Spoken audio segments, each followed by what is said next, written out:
Welcome to The Hindu editorial. Today's discussion is on January 11th newspaper. My name is Ryan Pinto and I'm going to discuss with you today's newspaper on January 11th. The first article that we are going to discuss is on the COVID-19 vaccines. There are many contenders for the vaccine, and Indian government has made up a policy to give this vaccine so that each and every person can be vaccinated and this COVID-19 can be triumphed upon and we can have a victory over it. Let's see the editorial.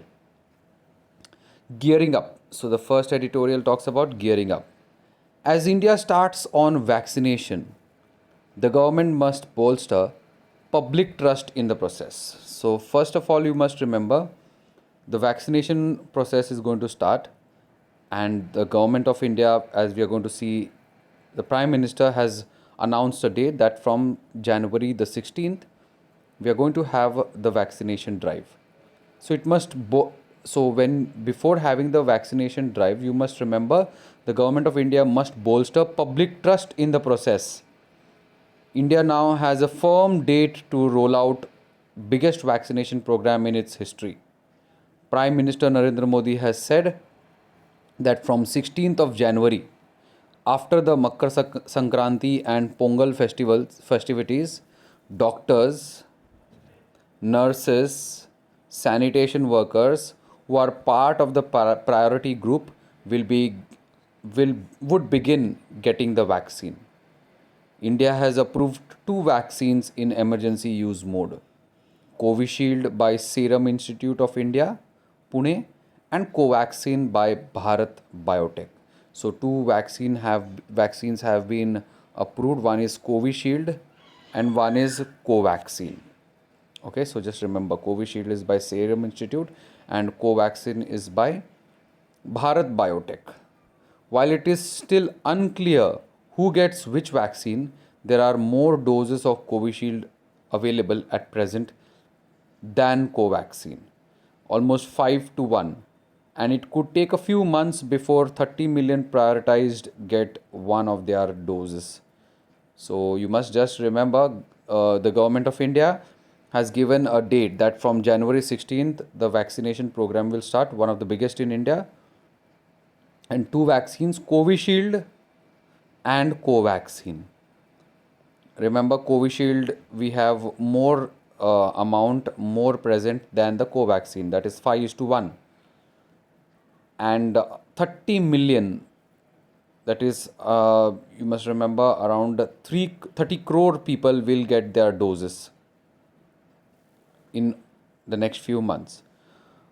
Others, those in the 50 plus age groups and those with comorbidities will have to wait much longer, especially in a situation where vaccines such as Pfizer and Moderna are not made available for import by the private sector.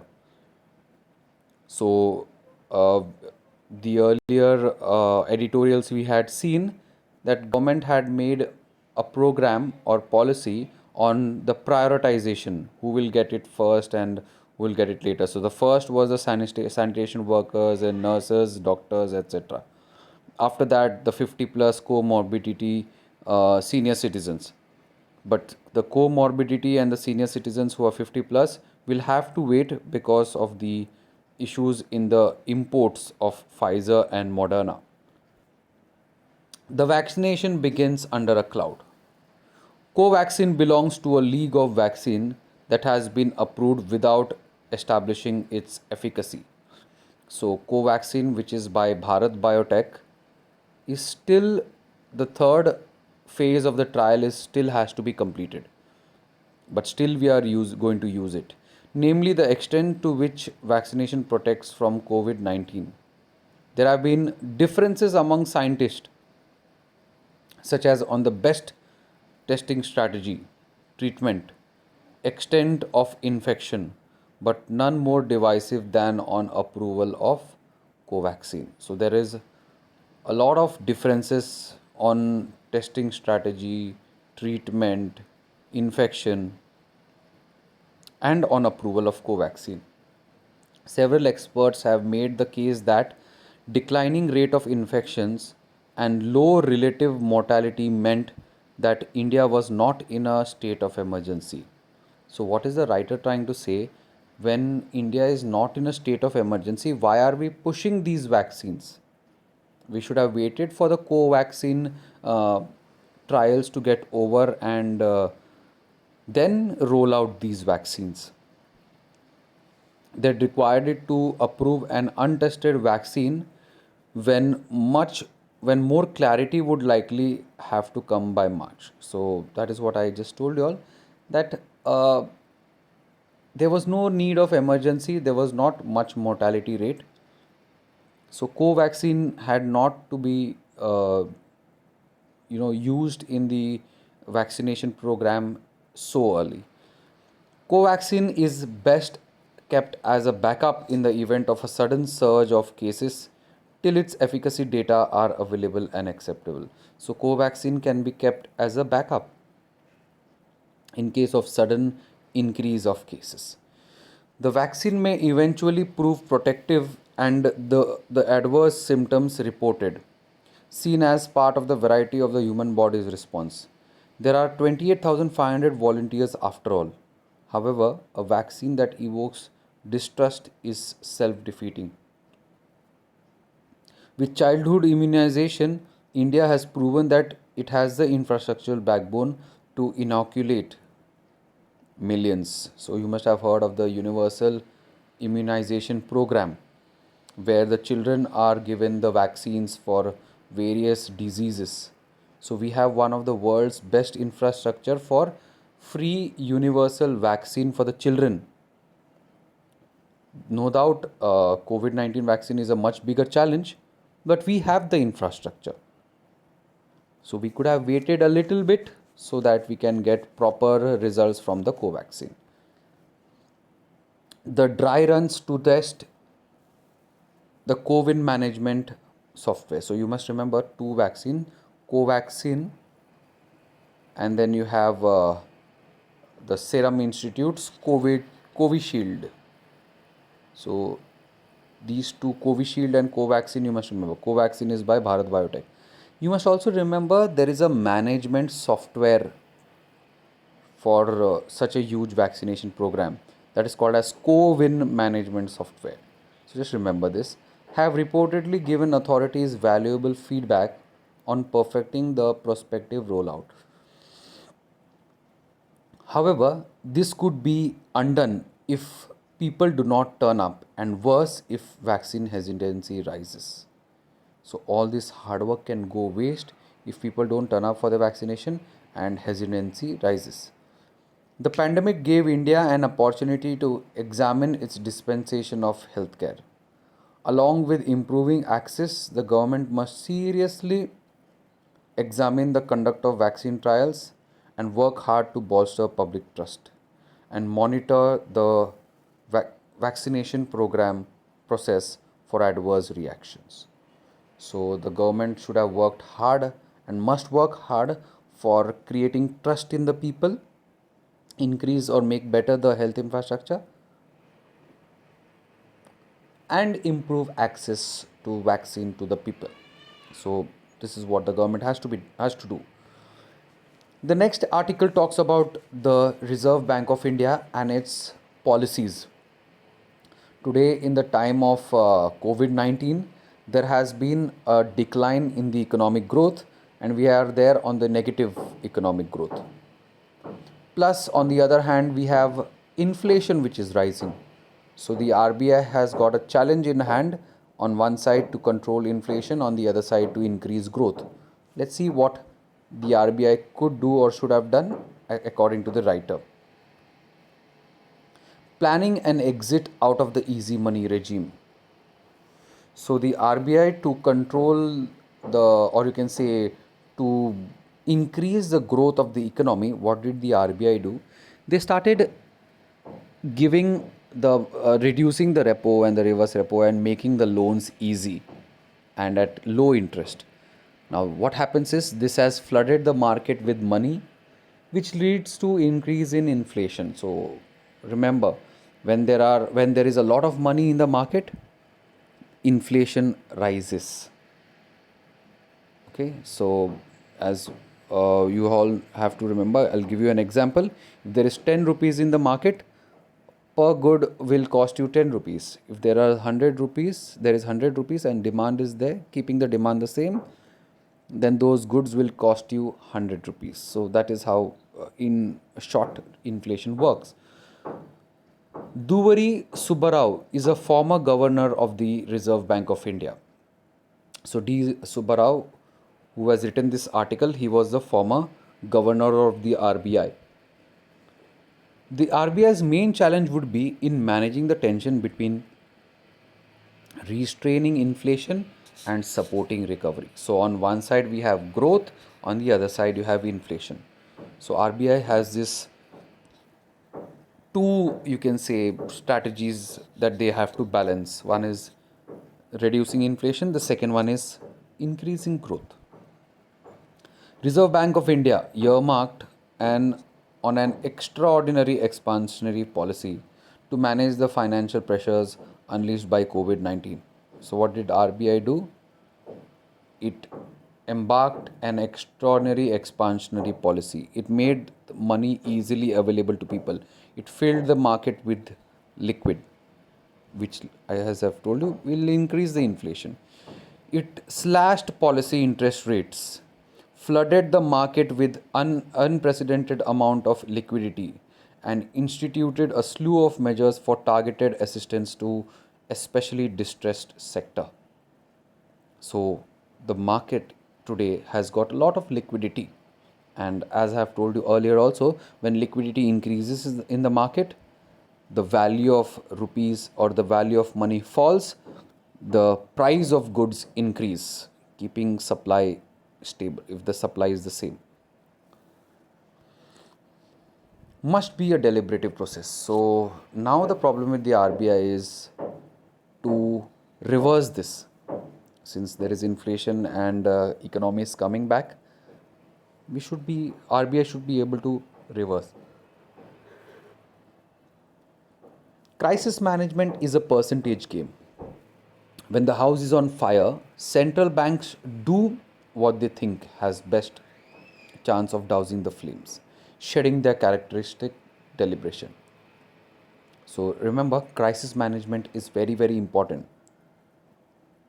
When the house is on fire, central banks needs to think, needs to deliberate, needs to take a very calculative decision. In contrast, reversing a crisis driven expansionary policy has to be a deliberative process with the timing and sequencing carefully planned.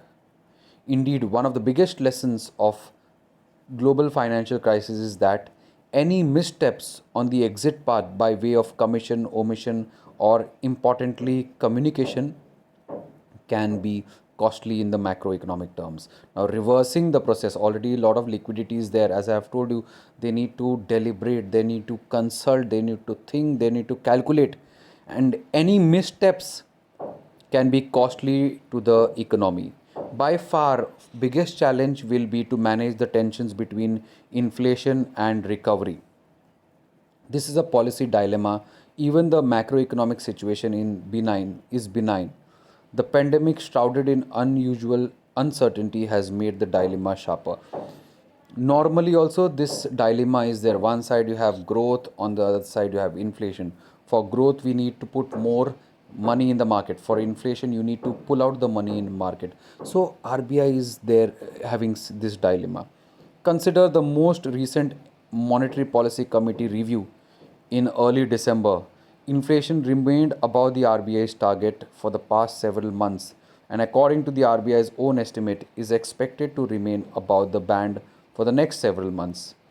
Yet MPC decided against any rate action out of concerns for growth and financial stability. So on RBI on one side has a question on controlling inflation, on the other side growth. Since the growth was less, it was minus 23% till on February March. So what did the RBI do?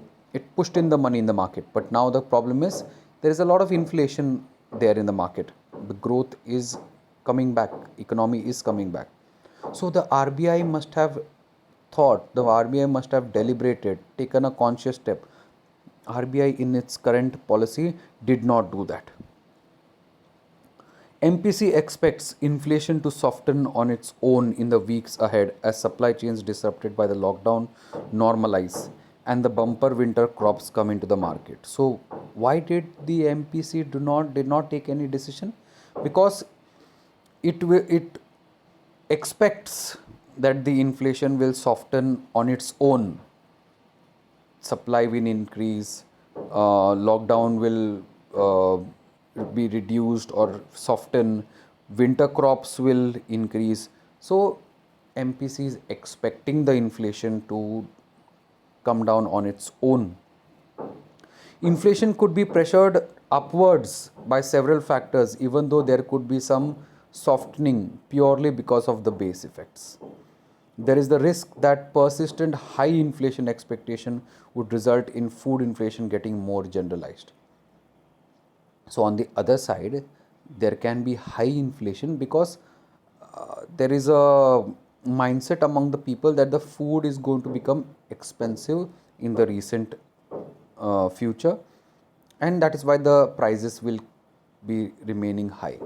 Core inflation could firm up because of rising input prices, excessive margins among the factors cited by MPC as one of the causes of high inflation may not disappear if firms regaining pricing power amid demand recovery raise prices to mend their balance sheet.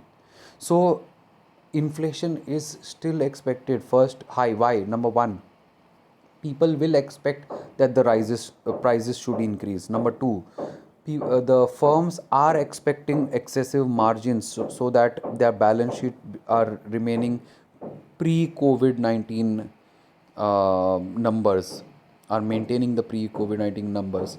With large industries finding their foothold, small and medium enterprises and the entire informal sector continue to be in distress. So when we say economy is recovering slowly, mostly it is the large industries. The small and the medium enterprises are still continuing to be in distress. There is a heightened concern about unemployment problem caused by big firms retrenching labor to cut costs. So what is happening current situation? Growth, which was less, is slowly coming up. Inflation is already high. RBI is not rolling back liquidity, means a lot of liquidity is still there. RBI is expecting the inflation to be low, but the inflation can be high because of people's expectations, firms trying to get more profits, and unemployment present, informal sector, especially the small and medium enterprises, being hit. So this is the current situation which is going on. Plight of the savers. Quite apart from the upside risk to inflation and downside risk to growth, the RBI should also be concerned about the plight of the savers who are being shortchanged by low interest rates at a time of high inflation. All these concerns taken together make a complex cocktail of dilemmas for the RBI as it seeks to normalize the policy rates. So plight of the savers, what is the issue? What are the challenges which the savers have to face? The people who are saving, they have done a lot of work and saved in banks and the other places, but they are getting, example, 7 to 9% of interest rate savings or fixed interest, 7 to 9%. But inflation going very high, what is the net savings that they have, which will be very less or no savings at all, because inflation is high. Whatever you save in the future, when you go to spend, you're actually not going to get anything. So there is a dilemma. A second and related challenge will be to withdraw the excess liquidity in good time. As I have told you, the RBI during COVID-19 filled the market with liquidity, because of which inflation is high. Now the RBI needs to pull it out. Banks are routinely depositing trillions of rupees with the RBI every day, evidencing that all the money that the central bank unleashed into the system is not doing much good. So now currently the banks, RBI release the money, but the banks are putting back in RBI so that they can earn some interest. They are not putting it in the market, because market, the question boils down, there is going to be increase or better supply chains, etc., but where is the demand? So if there is no demand, the businessmen will not have a business, they will not take loans, and the banks can't give money to these people. So whatever the RBI is releasing, the banks are giving it back to the RBI. Even every financial crisis can be traced back to mispricing of risk. And mispricing of risk is what results when there is too much liquidity sloshing around the system for too long. It will drive investors into dodgy ventures and threaten financial stability. So remember, every financial crisis can be traced to mispricing of risk. And mispricing of risk is what results when there is too much liquidity. So the liquidity needs to be pulled out. Market reactions, the taper tantrums. So I hope you have understood what is the current situation. The writer is trying to also show what was the situation during the time of the, you can say, 2008 recession. What happened in 2008, somewhat you can see over here. In 2008, when there was recession, the banks put in a lot of money in the market, especially the United States of America. But when the federal, in as we have the RBI in USA, they have the federal bank. The federal bank, or the Federal Reserve chairperson, that is Ben Bernanke, was talking about taking out the money, or tapering, reducing the quantitative easing. The markets started falling. So this is the taper tantrums. So it becomes difficult to pull out the money from the market. So the taper tantrums that reverberated across global markets when Ben Bernanke, the chairman of US Federal Reserve, announced in a routine statement in May 2013 that they were considering gradually tapering the quantitative easing. So quantitative easing is putting more money in the market. Ben Bernanke said that they are going to reduce this quantitative easing. Any news like that, implying the American economy, the epicenter of global financial crisis, was showing signs of recovery, should have been cheered by the financial markets. Instead, the panic sell-off showed that investors used to the ease of abundant liquidity were unprepared for the punch bowl. So it should have actually taken in good sense that okay, the American economy is doing well and tapering is going to happen. But what happened is panic sell started. The stock markets across the world started falling. The lessons from the taper tantrums clearly is that RBI will have to manage its communication as carefully as it does the liquidity withdrawal. So we have the dilemma. Second, we have the taper tantrums. Third is the big challenge for the RBI going forward, which will be to restrain the rupee from appreciating out of line with fundamentals. So again, I'm repeating. So first is to suck out the money from the market because a lot of liquidity and inflation. Second is taper tantrums. That is, when you're doing that, you need to communicate very nicely. Third challenge will be rupee should not appreciate.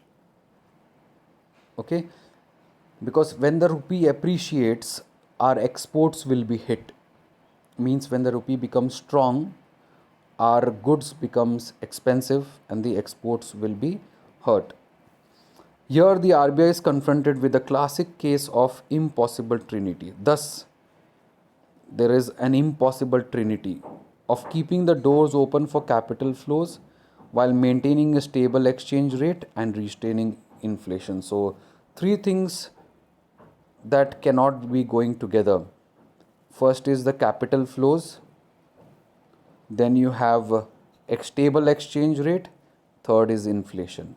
These three things is next to impossible. These three things cannot go hand in hand. Maintaining a policy balance across all three conflicting objectives can be tricky. The current account surplus this year, together with massive capital flows, has meant a surfeit of dollars in the system. Currently, a lot of dollars have come in the market, and that is why our rupee has become strong. The RBI has absorbed nearly $90 billion this fiscal year to prevent exchange rate appreciation and to maintain the competitiveness of the rupee. The RBI's ability to continue to intervene in the forex market will be constrained by its anxiety about how the resultant liquidity might aggravate inflation. So this, just remember, what is happening is dollars coming inside the market, it is exchanged for rupees. Now rupees are increasing in the market. When rupees increase in the market, as I've told you, inflation increases. Managing the impossible trinity will be a tricky challenge for RBI going forward. It is better to be a rough right, as Keynes said, than precisely wrong.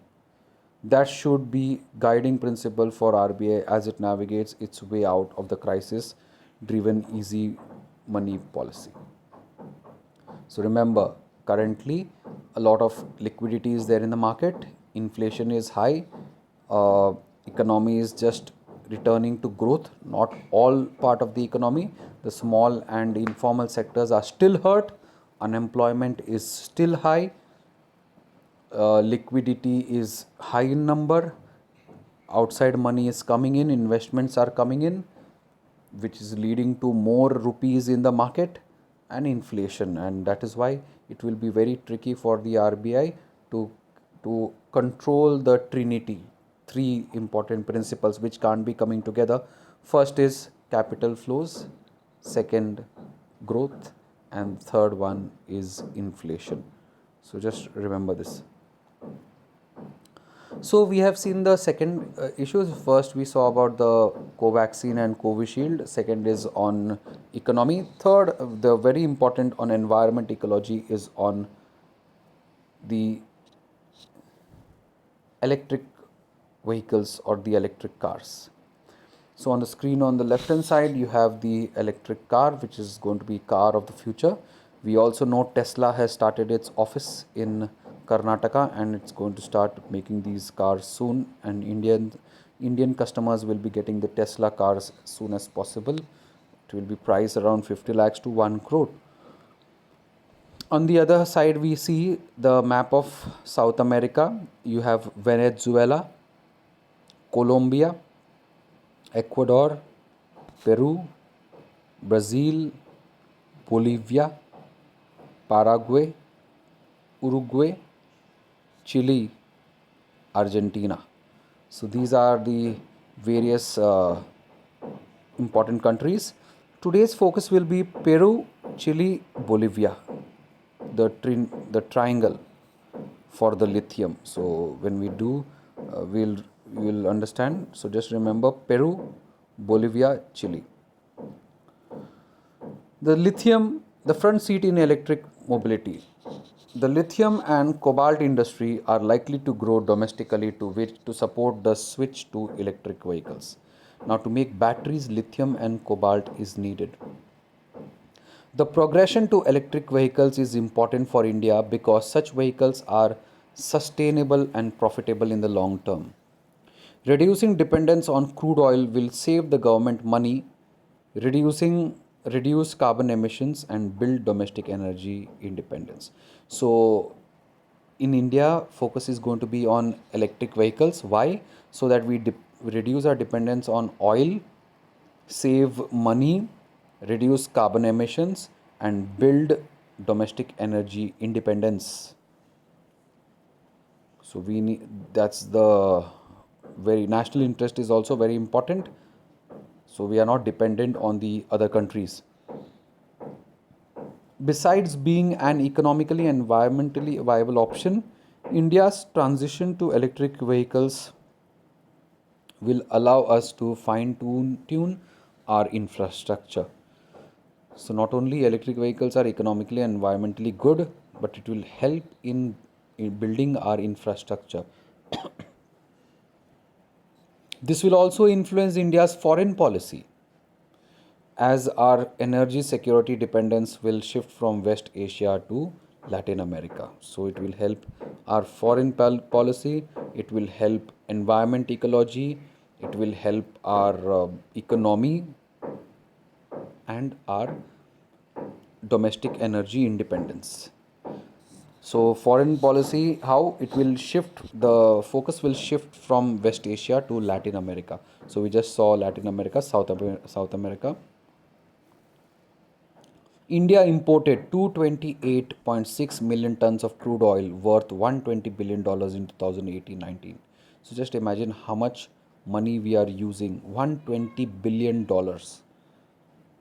This could have been saved and used for education, health, etc., which made it the third largest importer in the world, oil importer in the world in terms of value. So just remember this number.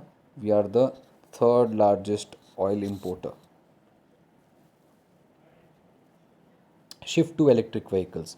To reduce dependence on crude, the government has drafted policies that may act as catalyst in propelling the acceptance of electric vehicles. So, when you shift to electric vehicles, we will reduce our dependence on crude oil. The important policy that you have to remember is FAME, faster adoption and manufacture of hybrid and electric vehicles. Very, very important. FAME, that is faster adoption and manufacture of hybrid and electric vehicles, and its updated FAME 2 version. The government has allocated 1.3 billion in incentives for electric bus, electric three-wheelers, four-wheelers to be used for commercial purposes till 2022, and earmarked another 135 million for charging stations. So when we started the editorial, I had shown you a charging station where a car can come and recharge the battery. Besides these incentives, a proposal of 4.6 billion subsidy for battery makers has also been proposed. These policies are embedded with a vision to have 30% electric vehicles by 2030. So just remember this number, 30% is the target by 2030. In September 2019, Japanese automobile major Suzuki Motor formed a consortium with Japanese automotive component Denso and multinational conglomerate Toshiba to set up a manufacturing unit in Gujarat to venture into the production of lithium ion batteries and electrodes. So remember the FAME scheme by the government, Niti Aayog's plan for 30% by 2030, and the Japanese automobile Suzuki with Denso and Toshiba made a manufacturing unit for the batteries. Remember, so if you are making the vehicle, battery is very important in Gujarat, lithium ion batteries. Developing battery industry, domestic battery manufacturing industry capacity may fundamentally change India's relationship with resource rich Latin America, as the government plans to buy overseas lithium reserves. So now when you're making battery, lithium is important. Latin America's famous lithium triangle, I had told you, the lithium triangle of Peru, Bolivia and Chile, encompasses the lithium deposits under the salt flats of it's Argentina, Chile and Bolivia. So northwest Argentina, northern Chile and southwest Bolivia. About 80% of the explored lithium of the world.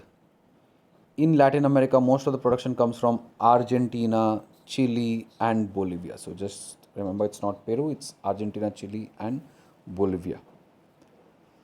Scouting for mineral assets.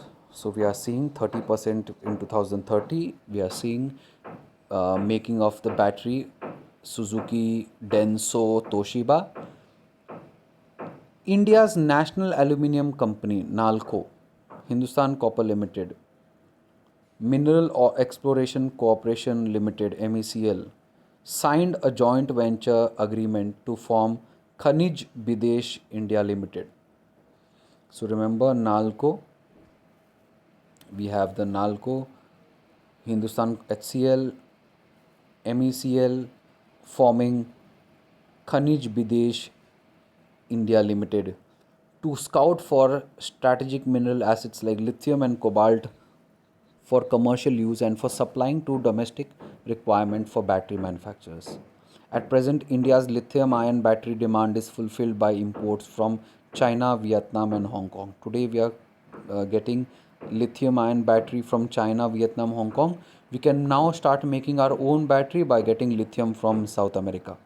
In the last 2 years, India has had a growing appetite for lithium ion batteries, and so lithium imports have tripled from 384 to 1.2 billion. With its policy intervention to support battery manufacturers by supplying lithium and cobalt, this industry is more likely to grow domestically to support India's global goal to switch to electric mobility. So, this policy intervention will help support battery manufacturers. Interestingly, lithium is also used as a drug to treat bipolar disorder and is soon going to become or becoming the metal to treat the world polluted by excessive carbon emissions. So just remember, it has other, lithium has other, so one is making battery, other importance is it's a drug to treat bipolar disorder, and tomorrow when we reduce the carbon emissions, it will also treat the whole world. Currently, India's biggest trading partner in Latin America are Brazil, Mexico, Venezuela, because of oil, petroleum, and majority of trade it is concentrated on crude oil, which includes 14% to 20% of India's total crude oil imports. However, this may now soon shift to lithium and cobalt. So from Brazil, Venezuela, now we might turn towards Argentina, Bolivia, and Chile. The Indian government's initiation to take the front seat in electric mobility and preemptive action to send high level delegation to have a precise understanding of the availability of lithium and possibility of joint venture will supply domestic markets and drive international markets. So India is now taking notice of need for lithium. We have sent a high level delegation to these countries and it will help our domestic markets. Most importantly, this will be a long solution to clean our cities, build new markets, skill people for new jobs towards Atmanirbhar Bharat. So we have discussed three editorials today. One is on the vaccine, second on the current economic situation, and the third is on environment ecologies, electric mobility. Thank you, and remember, the art and science of asking questions is the source of all knowledge. Thank you.